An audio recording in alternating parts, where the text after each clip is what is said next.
He never thought in terms of only him. It was always about other people and how he could work towards a goal with other people benefiting. It was never about Andre. As a matter of fact, it's easy to feel that he was too passive, you know, in terms of outpouring everything about him for other people rather than himself.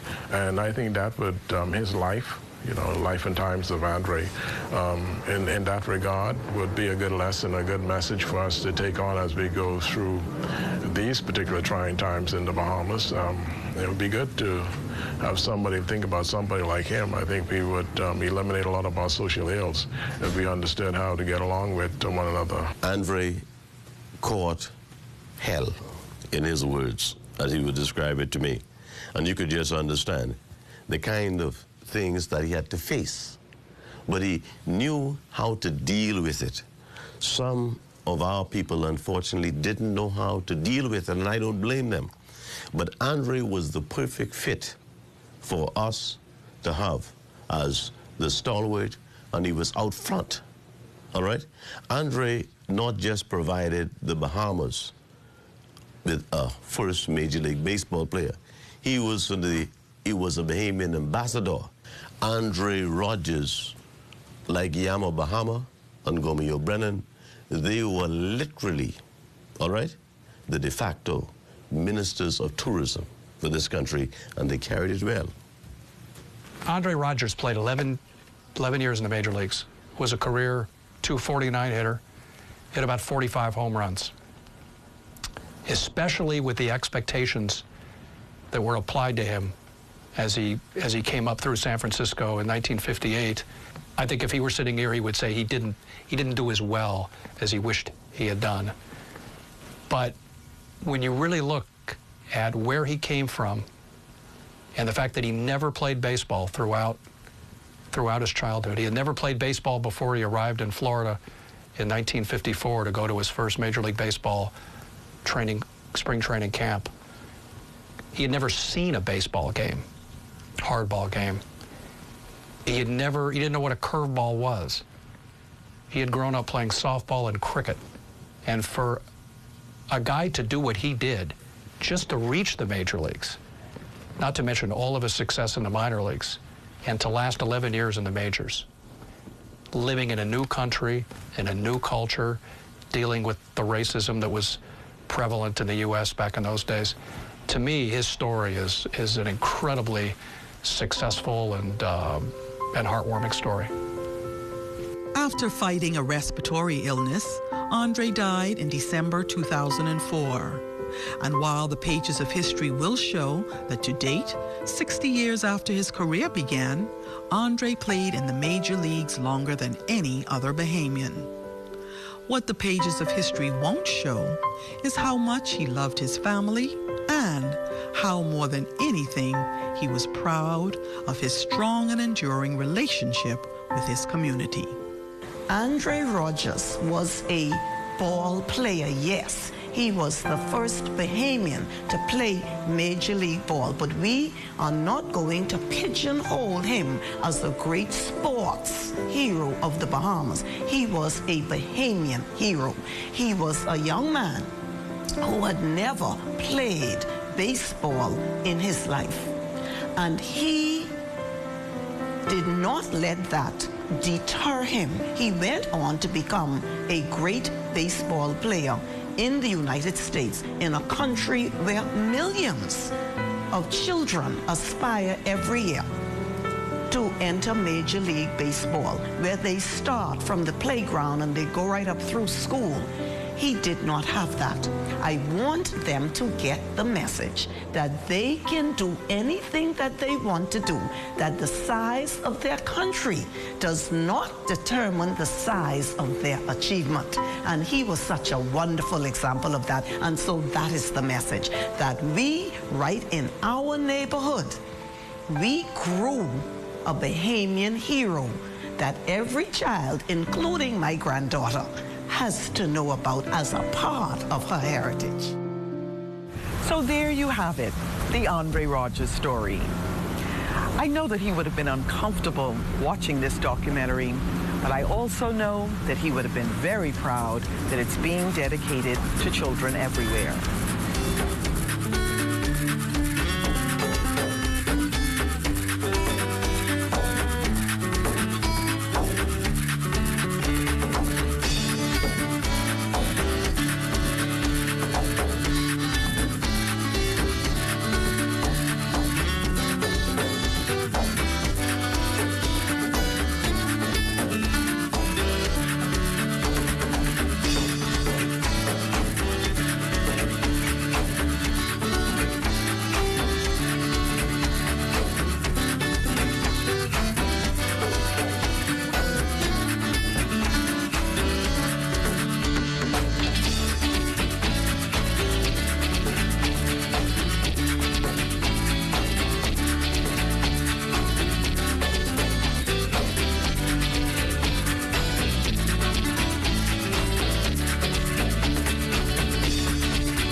The ZNS Network, the People's Station.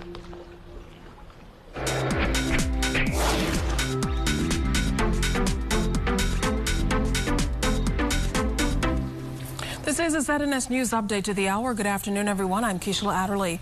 The Prime Minister issuing an appeal to business persons, urging them, where possible, to retain staff instead of laying them off. He was addressing a press conference Sunday when he announced the opening of some businesses which have been under emergency order restrictions. The hotel union starting off its disbursement exercise today for relief for its members. Police were called in as thousands queued up blocking traffic. That plan eventually dashed to the drive-up plan. That is, Hotel Union President Darren Woods said it was expected that more than 1,000 vouchers would be issued today. And 35-year-old Jonathan Ash arraigned in the magistrate's court this morning on charges of breaking curfew, operating a non-essential business under emergency order restrictions. The charges are in relation to that viral video on social media where it appeared that individuals were allowed to make purchases at a liquor store, which Ash is reportedly linked to. He's denied the charges. Rather, he pled guilty to those charges, excuse me. This has been your ZNS News Update. I'm Keishla Adderley. Good afternoon.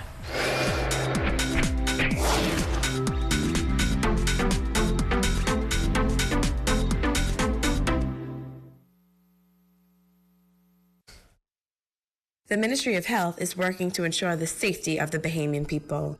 Help us minimize the risk that coronavirus poses to citizens, residents, and visitors by following these 5 easy steps. Step 1. Wet your hands with clean water, apply soap and lather for 20 seconds by rubbing them together. Include the top of your hands between your fingers and under your fingernails. Rinse your hands under clean water, then dry them with a paper towel or air dry them. Remember to wash your hands before and after eating, preparing a meal, changing a diaper, or caring for the sick, and always after using the bathroom, touching money, shaking hands, or taking out the trash. Step 2. Cough and sneeze in your elbow or upper sleeve, not in your hands, not in the air. Or you can cover your nose and mouth with a tissue when you cough or sneeze. Put your used tissue in the trash bin when you're finished. Remember to wash your hands with soap and clean water after you cough or sneeze. Also, remember never to spit on the ground, roads, or in open spaces. Step 3. Ensure that raw meat is properly handled and cooked thoroughly. Step 4. Avoid sharing drinking glasses, eating utensils like spoons and forks, or sharing personal items such as toothbrushes and towels. Germs can live on surfaces we touch, so wipe and disinfect surfaces where germs can live, and keep your surroundings clean. Step 5. Avoid close contact with anyone showing symptoms of respiratory illness, such as coughing or sneezing. Should you or anyone you know feel that you have been exposed to the coronavirus, contact the surveillance unit of the Ministry of Health immediately. To reach us, call 502-4776, 502-4790, or 502-4737. We want Bahamians and those that live with and visit us to remain safe from the coronavirus. To do this, we need the help of each and every one of you to follow the simple steps we have shared. Let's stay safe, Bahamas.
the ZNS Network, the People's Station.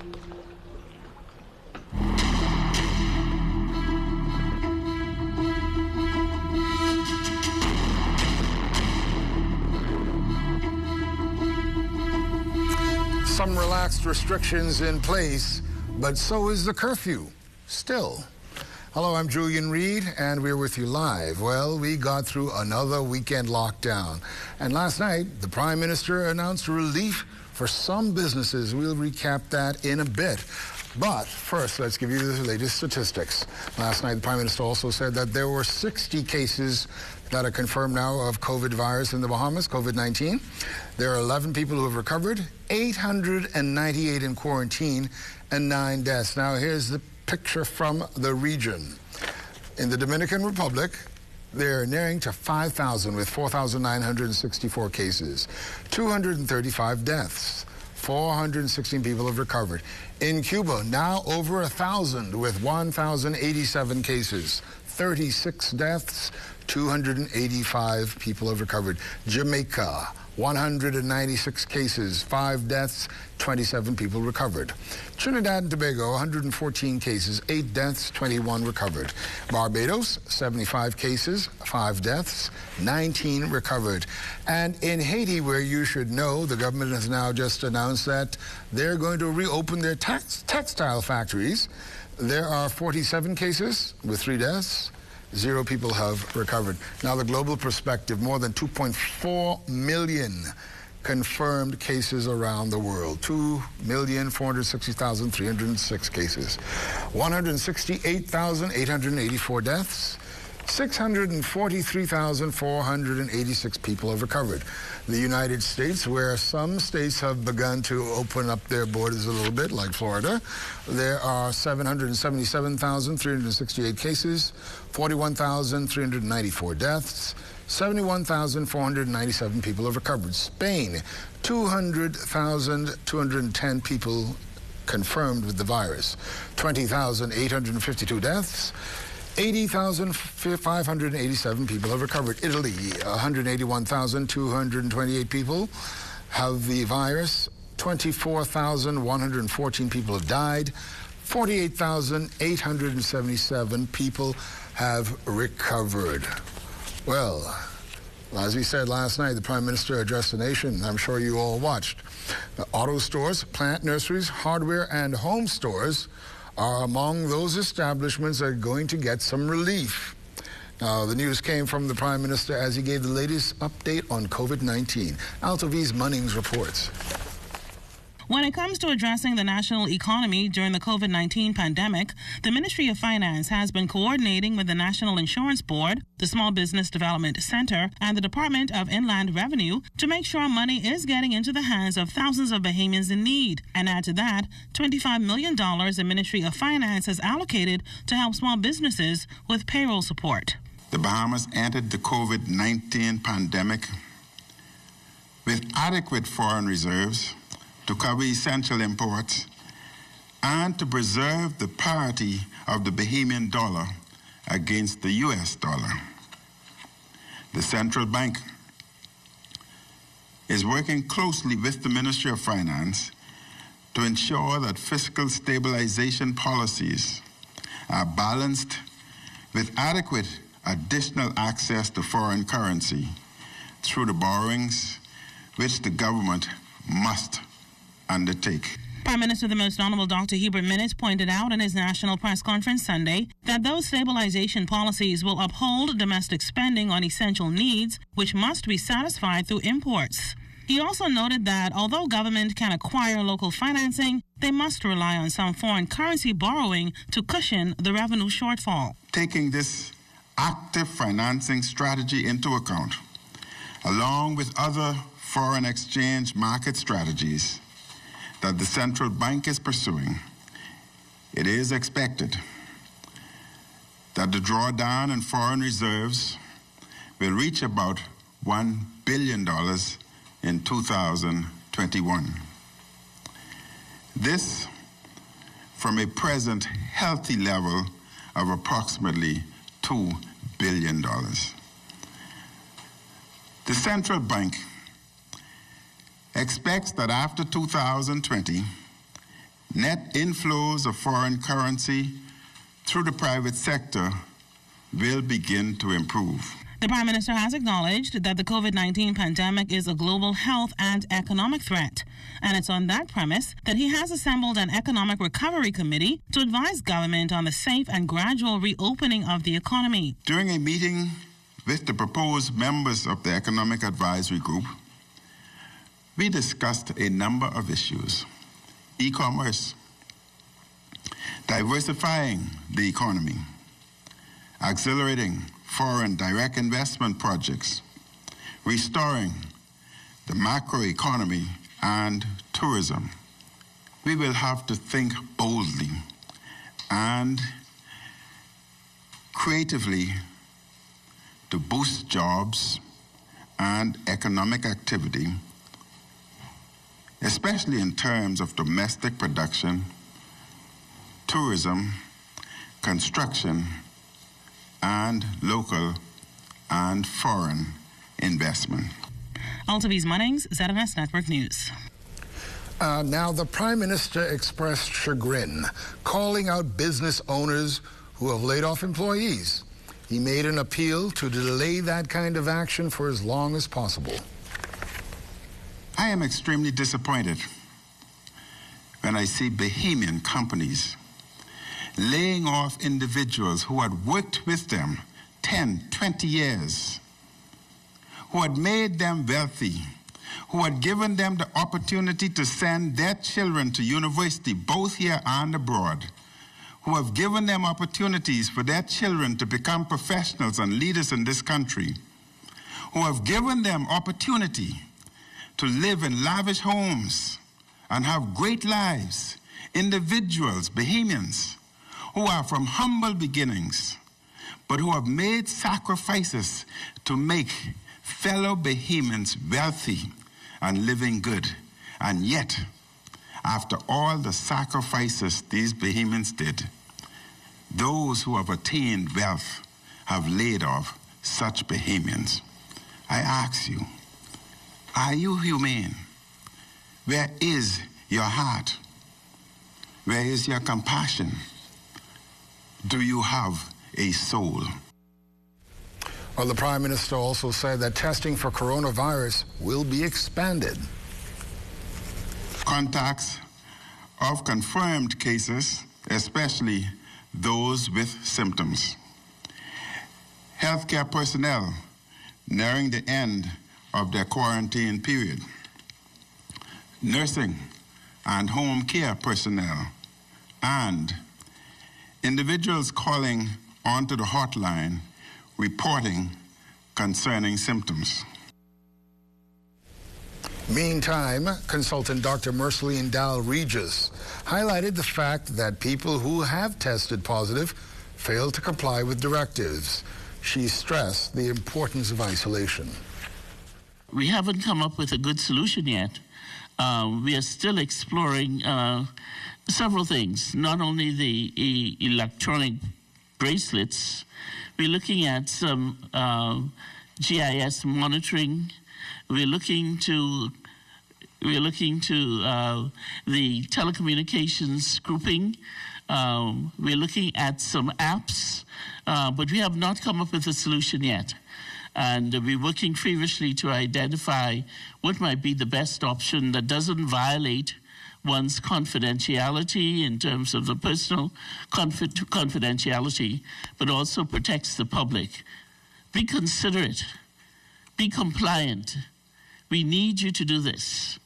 Again, all I can do is appeal to you as we explore what might be the preferred option for monitoring of those, not only in isolation, but in quarantine. Well, there is concern about the prison community when it comes to COVID-19. Health officials say, however, that there are no confirmed cases of the illness in the prison community. But Deputy Chief Medical Officer Dr. Delon Brennan spoke with Lloyd Allen about that matter today. They are constantly surveilling not just for COVID-19, but for other infectious diseases as well. So we have what we call syndromic surveillance. So they're there's a daily line list that's put together of any people with fever and respiratory symptoms, and any other sort of syndromes that might be linked to an outbreak that will be going on. So that's a daily occurrence for us. And so far, as it relates to the Department of Correctional Services, we have not found any increase in our numbers that would suggest that there's a concern going on right now. But it is a concern for us. And if we were to start seeing any of those symptoms show up, we would then institute testing within the facility. So we would look to either doing testing of the officers themselves that are coming in, or to prisoners that were coming in, or our medical staff if necessary, to make sure that we weren't necessarily missing something. And then we would be able to institute protective measures as soon as we saw any of those issues occurring. We have more for you right after this.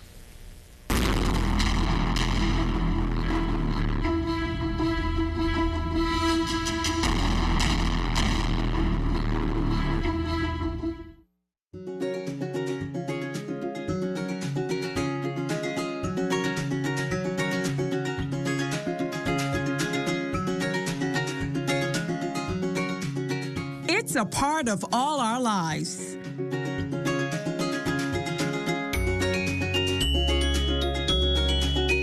ZNS TV is where we go for information,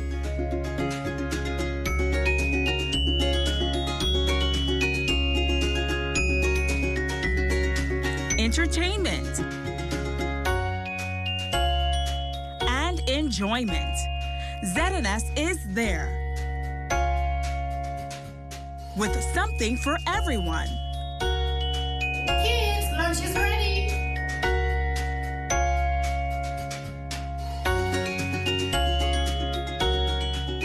ZNS TV, a part of our lives for 40 years.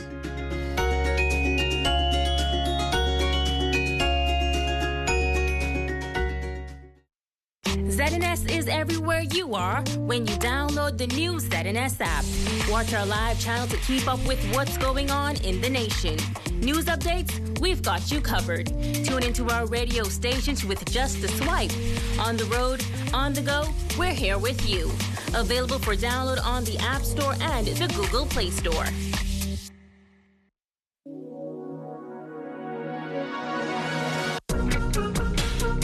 Let's stay COVID-free.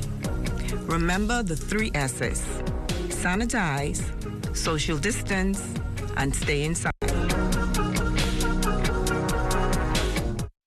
This public service announcement is brought to you by the Communications section of the Ministry of Education in conjunction with the Broadcasting Corporation of the Bahamas. School is closed, but we are not on vacation.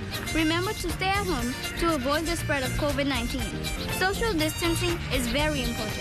Remember, it's safer and smarter. This public service announcement was brought to you by the Communications section of the Ministry of Education in conjunction with the Broadcasting Corporation of the Bahamas.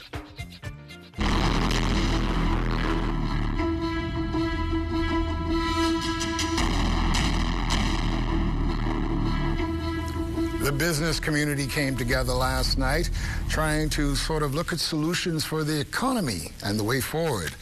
Well, it was in a digital panel discussion that was organized by the Organization for Responsible Governance.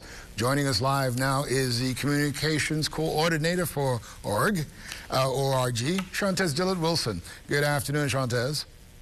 Good afternoon, Mr. Reid. It's a pleasure to be here. Tell me, a great initiative last night. How did it go? How did it go? We think it went really, really well. We got an excellent turnout, hundreds of comments on the bottom of our live video, and we really thought that the panelists brought a lot to bear. Like you said, we brought together persons from the private sector, but also from the public sector to talk about what we see for our economic future. So we had Financial Secretary Marlon Johnson. We had Governor John Roll from the Central Bank. We had the chairperson of ORG, of course, Robert Myers. And we also had the CEO and one of the directors of the Chamber of Commerce. So that's Jeff Beckles and also Hubert Edwards. So a panel of, I like to think, change makers, thought leaders, of course, persons who are making decisions at that level as well. And we chose to do it in a Facebook Live format so that we could really allow people to join in from the point of view of being able to post questions and comments in the comment section, because a really huge part of ORG's mandate is bringing together different stakeholders, of course, to talk about constructive, progressive ideas, but also about allowing citizens to have a participatory, to be able to participate in the decision making and in the conversations at this level. Let us know about a few of those progressive ideas that came up that actually might be doable in the very near future. So truly, honestly, if I had to sum up some of the key words of last night, proactive, collaboration, diversity, and data responsiveness are probably the 4 key themes that came out of last night. We talked about diversification of the economy, of course. We're not entirely sure what kind of impact it could have had on insulating us from that, but we definitely see that that's going to be an important part of making sure that we're resilient, that we can come back from this in a way that makes sense. So the Prime Minister spoke about shoring up FDI and really focusing on that. There were definitely ideas about how can we do that while still maintaining a sense of Bahamian ownership of the economy. So everything from how do we use Crown land to incentivize projects that could bring in youth FDI or partnership foreign investment, but still have Bahamian ownership, either in part or in whole. How can we change monetary policies or utilize the monetary policies already existing to attract or to encourage Bahamians to be able to have access to foreign capital and for business ventures. And then, of course, the one that's obvious but still needs to be discussed is how can we use this new ethos of digital commerce and a digital atmosphere to drive commerce in the future. So there was a lot of talk about, we have companies from delivery, of course, that are using the digital platform, but also, other businesses that are migrating, and the Chamber is actually helping a lot of their members to migrate to digital delivery. And so how do we encourage these spaces to continue to be used going forward? And how do we encourage businesses that have entirely bloomed in this space to continue to have space once we go forward? Because the main thing that definitely came out of this is that we keep asking, when do things get back to normal? And there was definitely a consensus that there is no getting back to normal. We will be shifting to a new normal once this is done, for better, for worse, and actually probably for better, because there are definitely opportunities as well from an economic point of view. Now, I'm sure the Prime Minister's address earlier helped to spark dialogue during the digital discussion. The Prime Minister said that he revealed that some businesses, starting today, are going to be open again. How was that received? So there was definitely a positive reception of that, a cautiously positive reception, of course, because we always want to make sure that any opening up, we see this advised in multiple different policy advice spaces internationally, from Brookings to IMF to IDB. This needs to be slow, it needs to be staged. However, it also needs to be, responsive to data, and it needs to be risk-based. We need to be assessing levels of risk and only attempting to open in places where risk is lowest. And based on what the Prime Minister stated yesterday, there was a sense of satisfaction as it stands that that is what's currently happening. And I don't think that anybody is angry to see progress for the commercial sector, because obviously there is a fear that if we stay closed too long, things will be very difficult to open back up, and there may be damage beyond repair. So like I said, one of the things that came out of that was it has to be data-driven.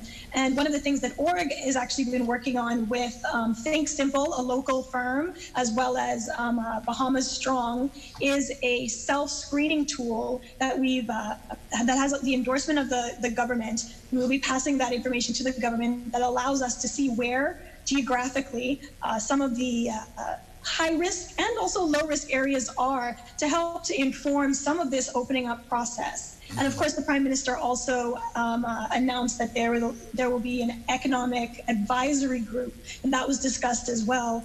And we have assurance that it will have a broad representation. We do know that civil society will be represented, which is obviously a major concern for org.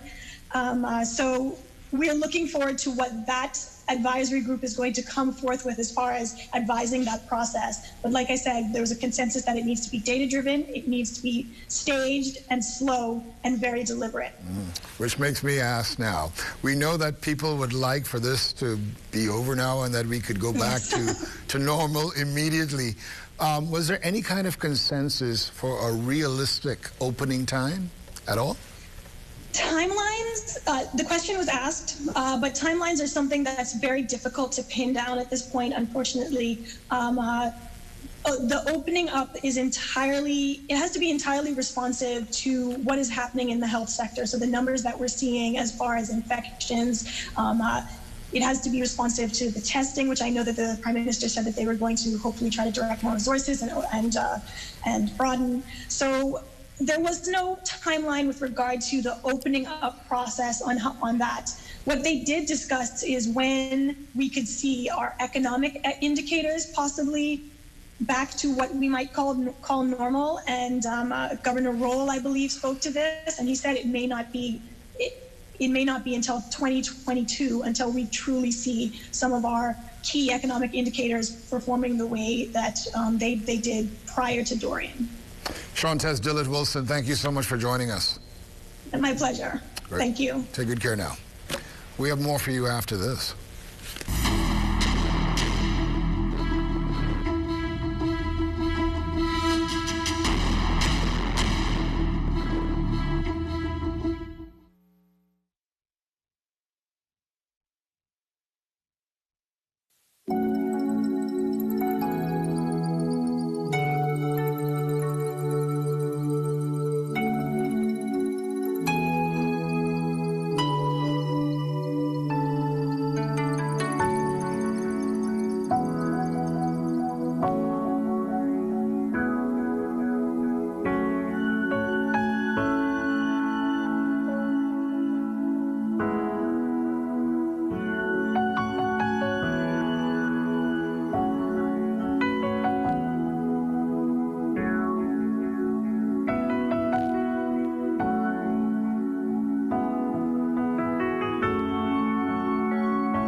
This public service announcement is brought to you by the Communications section of the Ministry of Education in conjunction with the Broadcasting Corporation of the Bahamas. School is closed, but not for vacation. The global pandemic, COVID-19, continues to spread worldwide. Here's what you can do to keep yourself safe. If you have a headache, runny nose, sneeze, or cough, stay at home until you feel better. When you cough or sneeze, cover your mouth or nose with a bent elbow and dispose of the used tissue immediately. If symptoms persist, call the COVID-19 hotline at 376-9350 or 376-9387. Remember, it's safer and smarter. This public service announcement was brought to you by the Communications section of the Ministry of Education in conjunction with the Broadcasting Corporation of the Bahamas.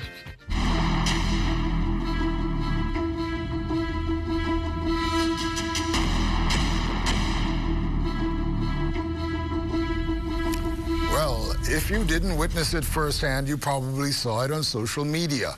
Crowds of people on the TWD early this morning. Lloyd Allen tells us what that was all about.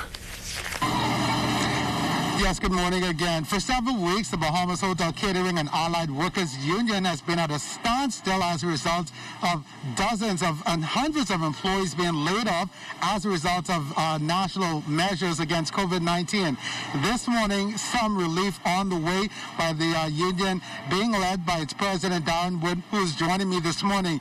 Darren Wood says that this morning they expect to serve well over 1,000 persons in line with some vouchers that will assist them with food and other supplies as they go through this national crisis. Good morning, Mr. Woods, and tell us about what's happening this morning. Well, good morning, Mr. Allen, and good morning, Bahamas. What we are doing, what you're seeing here is our commitment to the workers of this country. This pandemic that we're now faced with is unprecedented, and so we have to come up with an initiative to bring some relief to all of the workers, and we are now issuing them the vouchers that we promised that we would do. This is not anything new. Anytime there was a downturn in the economy, a major downturn, the union was able to give something back to the workers. But this one, as I indicated, is actually nationwide. The last time we did it was on a smaller scale where hotels would have closed. Now we have all of the major hotels closed and the restaurants in which we represent. And so this is the first day of 4 days to complete this task that we've been given the permission to do today. So obviously, your efforts are staggered, as you said, over several days. What properties are you hoping or seeking to assist today? Well, today we're dealing with the Malia Hotel, the Ocean Club, Harborside, Restaurants Bahamas, Bayview Villas, and the Town Hotel, which gives us just over 1,000 persons. And then tomorrow through Thursday, we would deal with the Atlantis property proper.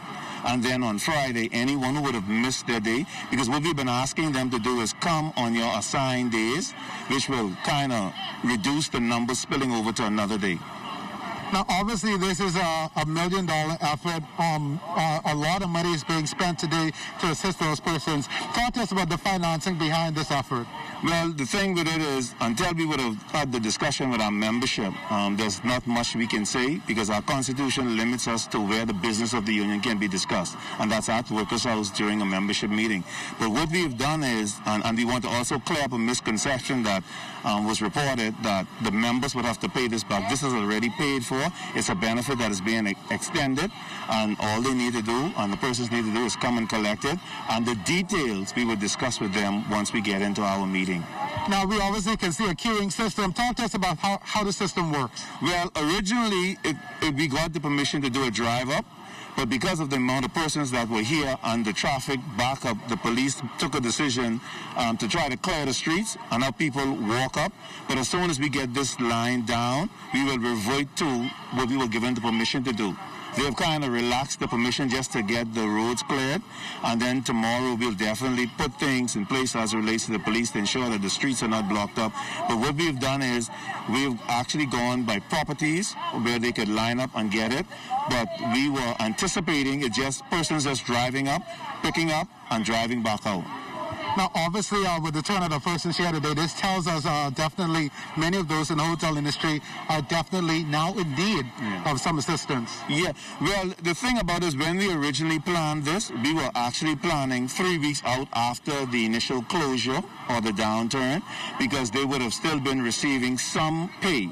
But as things begin to collapse, we have to try to move quickly to get the programs in place while we were negotiating with the other entities, i.e. government, employer, and the union, all coming with their vested stake in this. And what we now see is the union stepping up to assist the workers of the country to ensure that we are able to bring some relief to them. And then what we understood also is that the NIB unemployment benefit has started for some of the hotels, and for the others, they're still working to get most of them out of the way. My final question, is this a one-time effort, or will other efforts continue, even beyond financing, will other efforts continue from the union? Well, definitely we have to look at what happens now, because for us, we actually have to now think about what is to happen with the opening of, as the Prime Minister indicated, some of the businesses. How does that happen? But for us in the tourism industry, unless things start to happen on the outside, is nothing much is going to happen for us on the inside. So we now have shifted to another gear to talk about what is the next step. What we now have to do to ensure that the assistance and or relief continues for a time. Well, the Salvation Army is continuing its social outreach program. In fact, they're deepening it by offering their services online. Now, Divisional Commander Major Clarence Ingram spoke with Mukush Lapinda today. We have set up a link on our website at the Salvation Army Bahamas. There's a link there called Social Assistance. When people click on that, then there's an application form that can be filled out. So you can fill it out either on your smartphone or on your computer and just click submit. And then we receive the form and review it. And after we've reviewed it, we will make a phone call to the person who submitted the form and tell them what time they can come in for assistance. So this way we have an appointment system rather than just everybody coming and lining up and not knowing how to manage a crowd. Salvation Army is hoping to provide assistance to 50 families per day, and Major Ingram says based on their assessment, the demand at this time is quite urgent. From our point of view, the demand is overwhelming. We could not begin to meet the entire demand, and I think all of the other organizations would be in the same situation. We're just hoping that together, if everybody helps somebody, then together we can help those that are most in need. Well, our next guest is the General Manager for the Caribbean Country Department of the Inter-American Development Bank. She is based in Kingston, Jamaica, but she is a Bahamian. Therese Turner-Jones, welcome to the show. Thank you, Julian. It's a pleasure to be here. Thanks for having me. It's good to see you. Let's get right into it. From the IDB's and, of course, your own personal perspective, how are we going to move forward after COVID-19 in the region? I think we're going to move forward with a lot of difficulty, to be frank.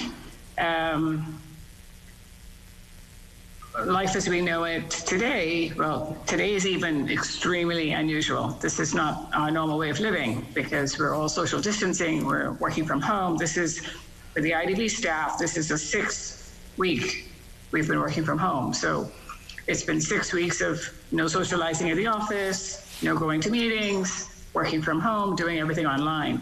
So that has already changed dramatically how we work. But I think the difficulty of post-COVID-19 is going to be, okay, what have we learned? What are some of those new ways of doing business that we want to keep? I think everybody would agree that doing things digitally, whether it's paying taxes or paying your bills online, all of those good efficiencies that have come out of this, that have forced us to do it if we weren't doing it before, we want to keep.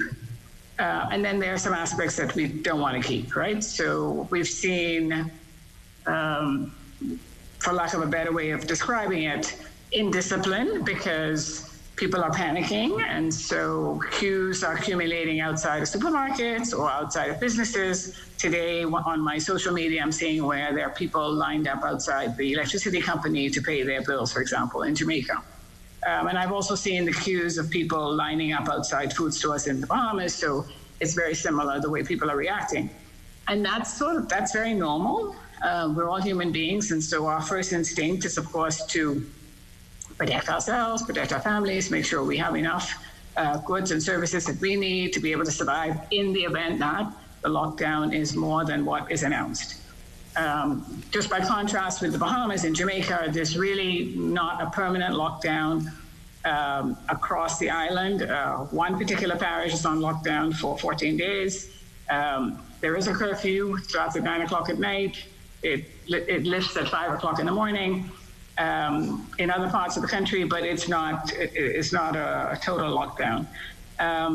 As the cases progress and as more people become infected, and as those numbers rise, as we're seeing in Jamaica, for example, over the weekend, we had an increase of another 20 or so cases. The number's now at 196.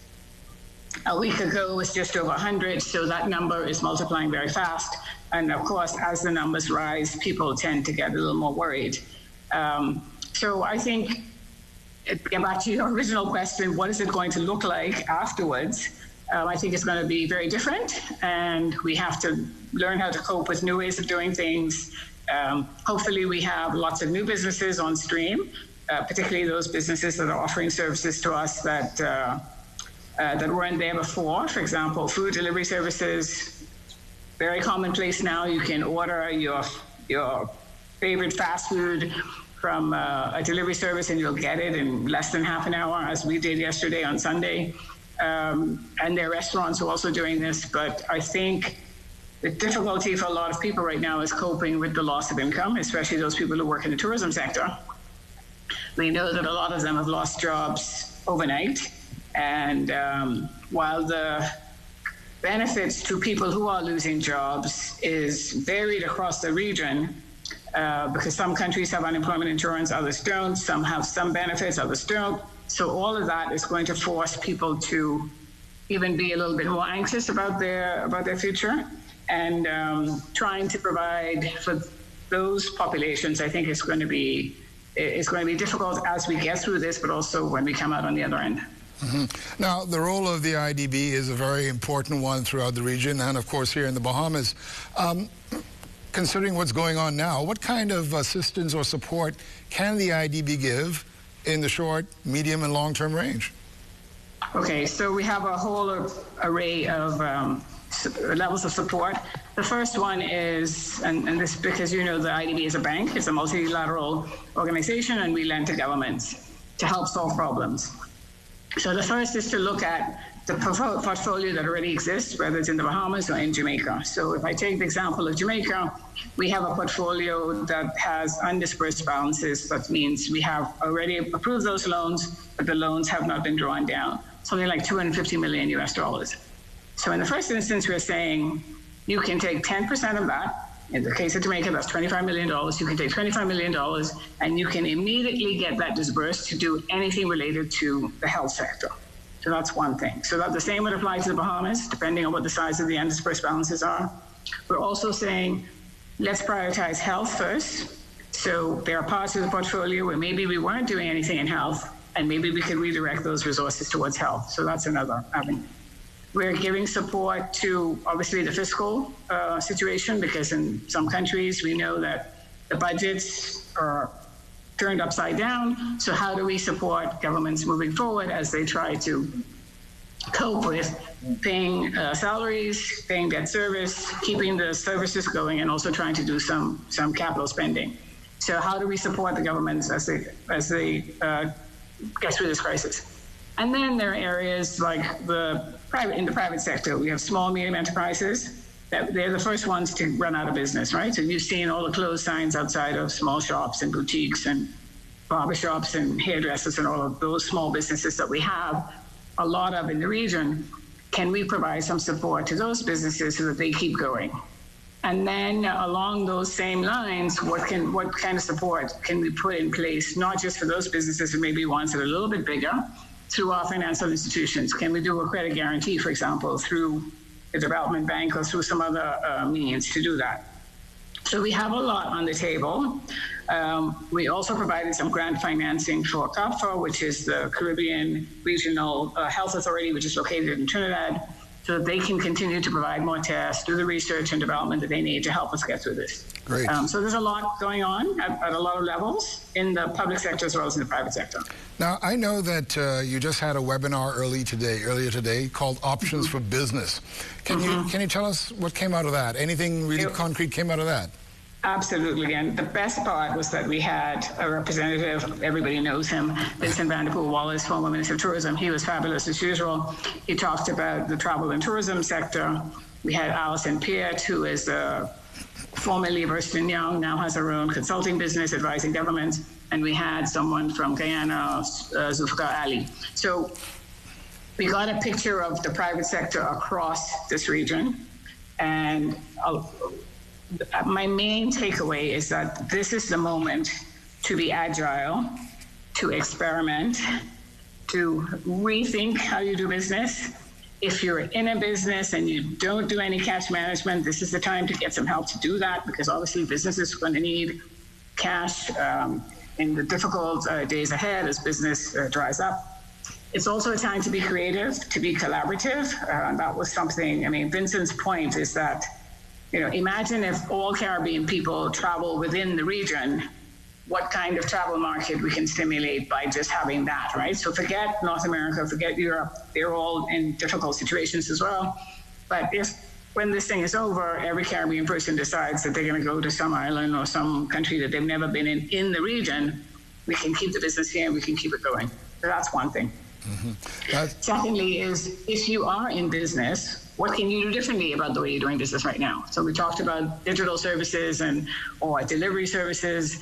Vincent talked about restaurants now offering to, you know, package their restaurants who weren't in the food delivery business, now getting engaged with somebody who can deliver the food, to deliver those meals to homes and so on.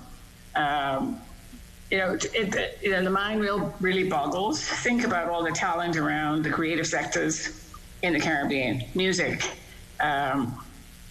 drama, dance, all of that. Imagine if people use this time to create new songs, to have those songs online, to have concerts online, to do Junkanoo online, whatever you can do to still keep the creative industries going, but also expose the creativity of the region to the rest of the world. Fabulous time to do that. What else came out of that? Agriculture. Okay. Alison talked a lot about, is there a way to bring food from the farms, which are not necessarily located close to where people are living, especially in a country like Jamaica, right, which is a huge country by anybody's standards. You know, the farms are located not in St. Andrew, where I live, and now the farmers who are accustomed to selling those produce to hotels are now finding that they have a glut. So there have been two kinds of options. One has been to dump the food, and another option has been partnering up with people in the private sector to see if you can get that food to where people want it. So now we have fresh fruit and vegetables coming out of, you know, everywhere, because people are offering it as a service. So to look like today, I got, you know, a massive pumpkin and like 20 pounds of potatoes delivered to my house just because I ordered it through a WhatsApp group. And so there are new emerging businesses like that are coming. So I think people just need to be creative, think about the services that you have, what do you offer, and how can you put that on a different platform so that people who need it can still get it. Therese Turner-Jones, thank you so much for joining us. Be safe, you and your family, take care, and God bless. Thank you so much, Julian, for having me, and be safe, everyone, too. Bye-bye. Thank you. Therese Turner-Jones of the Inter-American Development Bank right there. Stay with us. We'll have more after this.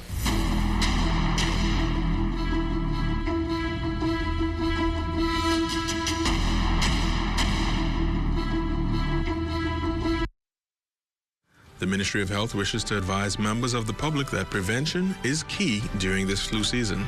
Practicing good cough hygiene can make the difference between you and your loved ones getting the flu or spreading the influenza virus. Good cough hygiene habits include covering your mouth and nose with a tissue when coughing or sneezing, and proper disposal of the tissue in a trash bin.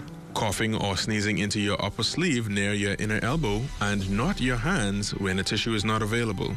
avoiding the use of handkerchiefs and towels as they hold germs, becoming a nest for the virus, and frequently washing your hands with soap and water, which is listed as one of the most important steps you can take to avoid getting sick and passing the virus on to others. If you have any questions about how to practice good cough hygiene to avoid catching or spreading the flu, contact your nearest community clinic or the Health Education Division at the Ministry of Health. This message is brought to you by the Ministry of Health in partnership with the Public Hospitals Authority.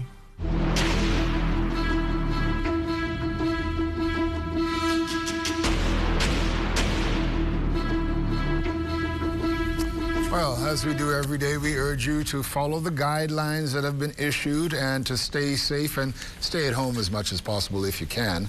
And just overall, take care of yourselves. We'll see you again tomorrow. Thank you for joining us. On behalf of our team, I'm Julian Reid.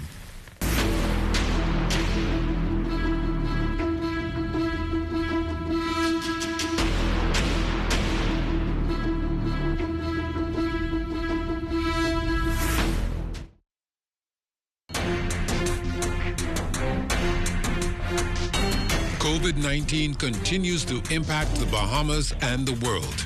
The Ministry of Health has confirmed 5 cases of COVID-19 in the Bahamas. ZNS Network is here to keep you informed on this growing pandemic. We are in a race against time. With team coverage, hourly updates, news, and special reports with information that is important to you. ZNS Network is your best choice for COVID-19 coverage. No other station covers the Bahamas better.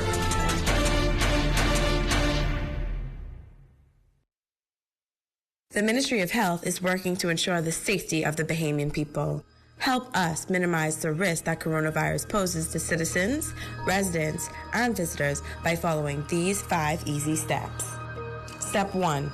Wet your hands with clean water. Apply soap and lather for 20 seconds by rubbing them together. Include the top of your hands between your fingers and under your fingernails. Rinse your hands under clean water, then dry them with a paper towel or air dry them. Remember to wash your hands before and after eating, preparing a meal, changing a diaper, or caring for the sick, and always after using the bathroom, touching money, shaking hands, or taking out the trash. Step 2. Cough and sneeze in your elbow or upper sleeve, not in your hands, not in the air. Or you can cover your nose and mouth with a tissue when you cough or sneeze. Put your used tissue in the trash bin when you're finished. Remember to wash your hands with soap and clean water after you cough or sneeze. Also, remember never to spit on the ground, roads, or in open spaces. Step 3. Ensure that raw meat is properly handled and cooked thoroughly.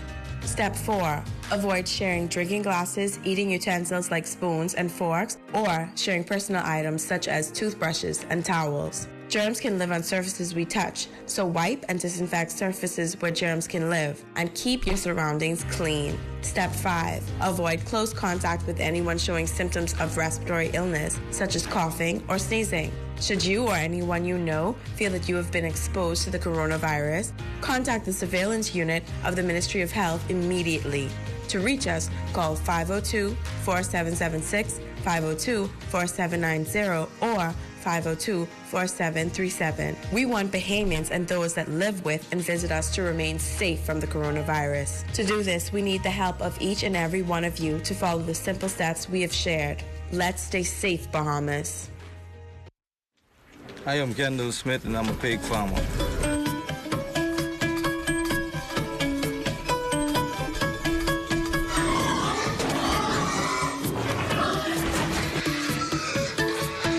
Cardi has been very helpful to be as a pig farmer. Cardi is a good resource for the benefit of farmers in the Bahamas with respect to training, which relates to husbandry, which is caretaking, and nutrition, which has to do with the pig diet. And so that helps a great deal in the growth and the development of pig farming in the Bahamas.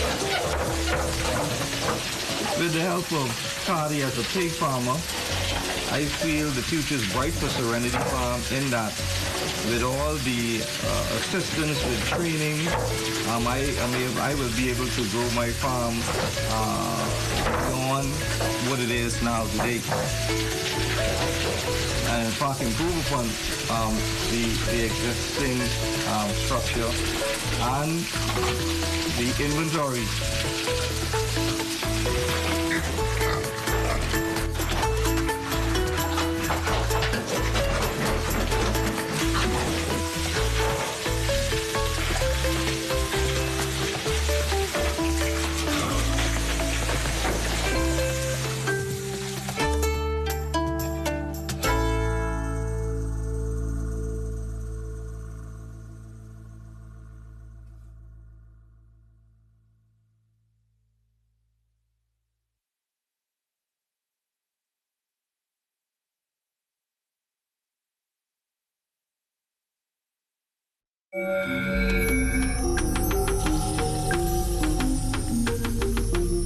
You're watching the ZNS Network, the People's Station.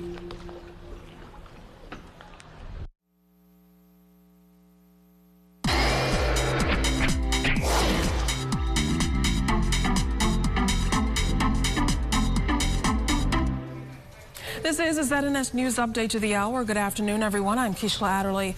A series of new police promotions has been released. Loretta Mackey has been appointed to the post of Assistant Commissioner of Police alongside Solomon Cash and Craig Stubbs. Kirkwood Stubbs will serve as Acting Assistant Commissioner. Social Services has made changes to its emergency food program. The quarterly assistance, which was usually issued, has now been increased to once a month. And 35-year-old Jonathan Ash arraigned in the magistrate's court on charges of breaking curfew and operating a non-essential business under emergency orders. Ash's charges are in relation to that viral video on social media where it appears that individuals were allowed to make purchases of liquor. Now, Ash pleaded guilty to the charge in court today and was slapped with a $7,000 fine. This has been your ZNS News Update to the hour. I'm Kishla Adderley. Good afternoon.